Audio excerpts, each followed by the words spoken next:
Lapia la famille, j'ai eu l'honneur d'échanger avec le professeur Pierre Nilon, théologien, égyptologue et concepteur de la camitude. Dans cette vidéo, on découvre son parcours très atypique, son travail et ses valeurs. Ashanti-Sana au professeur pour son temps et pour l'énergie qu'il dédie à notre communauté.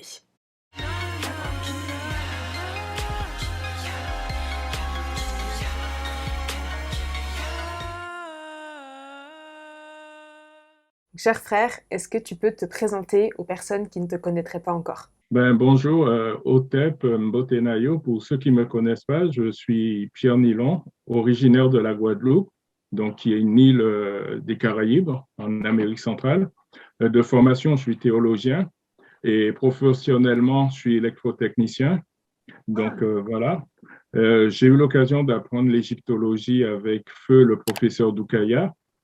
Donc, j'ai eu aussi à échanger beaucoup avec feu Alain Ancelin, qui est un égyptologue antillais de la Martinique, mais vivant principalement en Guadeloupe. J'ai échangé aussi avec le professeur feu, professeur Adama Dramé, qui fait des recherches sur la langue soninké. Donc, selon ses recherches, le soninké serait la langue des pharaons. Donc, bien que je ne partage pas à 100%, ça ne nous empêche pas de collaborer ensemble et d'avoir échangé beaucoup avant son décès. Et donc, sinon, j'ai une page Facebook à mon nom et j'ai une chaîne YouTube. Bon, comme je ne suis pas tellement sur les réseaux sociaux, donc ça fait plus de 2 ans que ma chaîne n'est pas alimentée. Mais il y a déjà pas mal de connaissances dessus. Sinon, je suis aussi un militant de terrain parce qu'il y a aussi des gens qui sont militants, mais sur les réseaux sociaux. Et à mon époque, il n'y avait pas les réseaux sociaux. Donc, dans les années 90, il fallait battre le pavé. Donc, ce que j'ai fait pendant 10 ans. Et j'ai été aussi animateur sur la radio Tropique FM en 95-96, donc dans une émission avec Eric Kozak. Donc, j'ai eu l'occasion de connaître Claude Issard, Jean-François Saint-Louis, qui est maintenant à TV Antilles, Harry Roselmack, qu'on ne présente plus. Oui. Donc, tous ces gens-là, j'ai eu l'occasion de travailler avec eux, avec Valminos, Alice K3, enfin, voilà, les gens de la radio. Je suis le concepteur de la camitude, ce qui est différent du kémitisme, parce que la camitude, si vous voulez, grosso modo, c'est un mouvement qui consiste à faire un travail sur soi et pas attaquer les gens comme je vois des gens qui font sur les réseaux sociaux. Donc, c'est un travail personnel pour s'élever spirituellement et qui consiste déjà à abandonner les religions abrahamiques et se retourner vers nos cultures ancestrales. Donc, ce n'est pas un mouvement qui prône la haine raciale ou qu'on va attaquer la religion des autres. Donc, c'est simplement récupérer notre patrimoine sans pour autant attaquer les autres. Les autres, ils ont le droit de pratiquer leur religion. Donc, voilà. Ça, c'était une petite parenthèse. J'ai été responsable culturel aussi du Parti Kémite en 2004, qui est l'ancêtre de la tribu K, qu'on ne présente plus non plus. Au niveau de je travaille sur la recherche de la vocalisation de l'égyptien ancien. Donc, pour vous expliquer, l'écriture hiéroglyphique a été déchiffrée, entre guillemets, par Champollion en 1822, si j'ai bonne mémoire.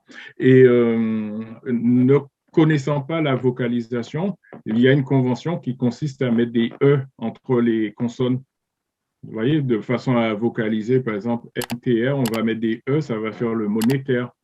NFE, on va mettre des E, ça va faire le mot néfer. Mais ces mots-là existent en langue africaine. Donc, je trouve que c'est dommageable pour nous de rester dans une convention qui est étrangère, alors que les mots existent chez nous. Par exemple, néfer, en poula, on va dire nafor. Vous voyez? Donc, je trouve que c'est préférable de dire nafor que néfer, qui n'existe dans aucune langue. Donc, c'est du charabia, l'espéranto et égyptologique. Pareil pour néther, par exemple, en sérère, il y a le mot noutar. Noutar qui signifie qui ne ferme jamais les yeux. Donc, en gros, quelqu'un qui est immortel. Donc, ça existe aussi. Il y a le mot, par contre, néter, nétour en Maasai, qui signifie ce qui est à l'origine de.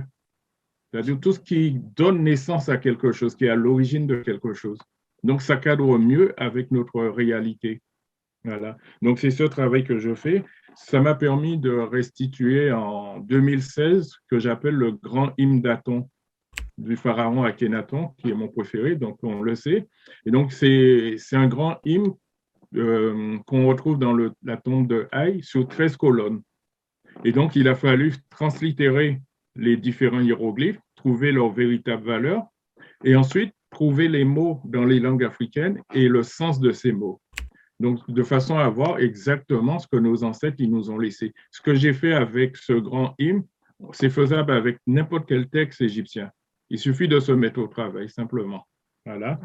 Donc, en 2020, c'est le sujet d'aujourd'hui, j'ai restitué le calendrier nilotique, donc on va parler de ça. Je travaille actuellement sur l'horoscope des Dendera, parce que tous les peuples, ils ont des horoscopes par rapport à l'année de naissance qui permettent de connaître les traits de caractère. Les Chinois, ils ont leur horoscope, mais nous aussi, nos ancêtres, ils avaient un horoscope. Donc, je travaille dessus pour le restituer. Génial. Je travaille aussi sur les rapprochements entre la Mésopotamie et l'Égypte prédynastique. Donc, plus particulièrement, l'époque qu'on appelle Nagada II, donc, qui correspond à la période d'Uruk aussi en Mésopotamie. Donc, j'essaie de faire les parallèles entre les premières populations d'Égypte qu'on appelait les Hanous et les premières populations aussi de Mésopotamie, notamment les Anunnaki. Vous voyez? Le nom, il Donc, il y a des s'éclaire déjà. rapprochements. Donc, je suis en train de travailler là-dessus. Et j'ai aussi d'autres projets sur mon île natale, la Guadeloupe. Voilà.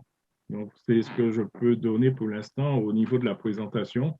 Waouh. Voilà. Je ne peux pas tout dire parce que si je dois prendre tout mon parcours, ce serait trop long. J'ai eu l'occasion de côtoyer pas mal de gens dans la communauté, Sekou Manga, Eric Kozak, tous ceux que je vous ai dit, Kémy Seba, Jean-Philippe Omotunde, Nussereri Kalala, on était ensemble à Africamat, René Luetilé, le professeur Jean-Charles Gomez, enfin, je ne suis pas un inconnu dans la communauté.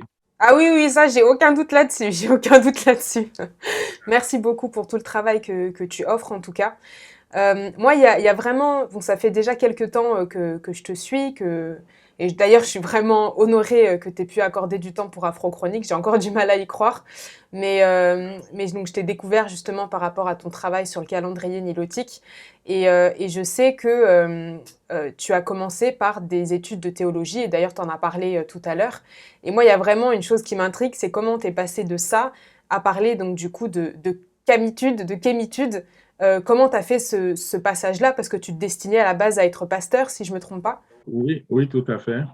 C'est arrivé parce que j'ai fait la connaissance, je vais lui rendre hommage, de Gilbert Alavin, qui est un frère de La Réunion. Et au moment où je faisais mes études de théologie, donc je l'ai rencontré, on a sympathisé, et c'est lui qui, le premier, m'a parlé des travaux du professeur Chikanta Diop. Donc, on a discuté par rapport à ça, et donc ça m'a complètement renversé.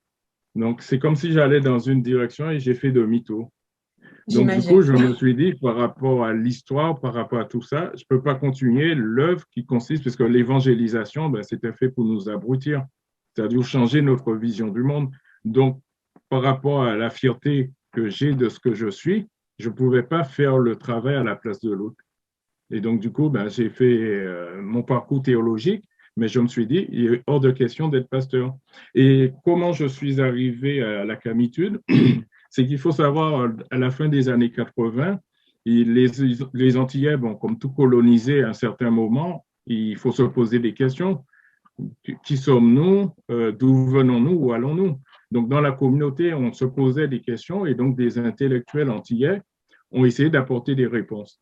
Donc, il y a eu des courants de pensée. Évidemment, il y avait déjà la négritude d'Aimé Césaire qui dérangeait certaines personnes aux Antilles. Donc, on a financé d'autres personnes pour proposer autre chose. C'est ainsi qu'il y a eu, par exemple, l'antillanité qui a été proposée par Édouard Glissant. Et il y a eu surtout la promotion de la créolité, sachant que créole désigne les blancs des colonies et tout ce qui lui appartenait. Donc, on a fait la promotion de la créolité et dans l'éloge à la créolité, Confiance Chamoiseau, ils disent que nous ne sommes ni africains, ni européens, enfin, j'oublie exactement les termes, mais nous sommes créoles. Ouais. Donc, voilà. Donc, en gros, nous sommes les blancs des colonies. Pour moi, c'était inacceptable. Et j'étais déjà à la base plus proche de la négritude d'Aimé Césaire, parce que, aux Antilles, on a l'habitude de dire nous sommes des nègres. Donc, j'étais plus proche, je me reconnaissais dans la pensée d'Aimé Césaire, mais par contre, c'était l'aspect spirituel. Je me suis dit, ben, on ne peut pas continuer à être ce que nous sommes, mais en étant colonisé mentalement. D'accord? Et c'était aussi l'époque où j'écoutais beaucoup Bob Marley, notamment sa dernière chanson, Redemption Song, où il dit Emancipate yourself from mental slavery, nobody yourself can free our man. Donc, en gros, mon anglais n'est pas parfait d'ailleurs.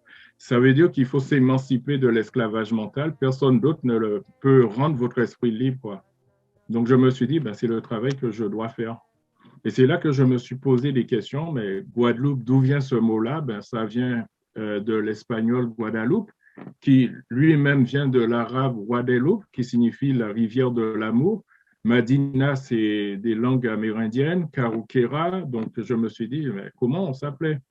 Donc à tous les coups, je me suis aperçu que les noms qu'on utilisait avaient toujours été donnés par d'autres, jamais par nous.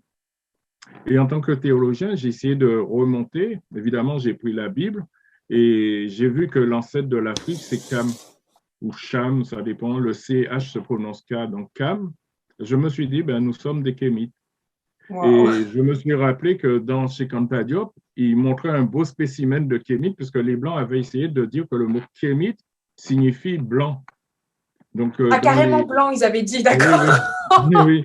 Donc, chez Kanta Diop, dans Nation Agriculture, il montrait un kémite. Donc, il avait mis un beau spécimen de kémite et on voyait un noir ben, qui me ressemble, qui te ressemble, qui ressemble à tous les frères et sœurs. Et donc, c'est là que j'ai compris la supercherie qui consistait à blanchir les choses. Et donc, j'ai commencé à dire qu'il faut s'appeler kémite. Et c'est là que Sekou Manga a créé la première association où les gens revendiquaient ce nom-là.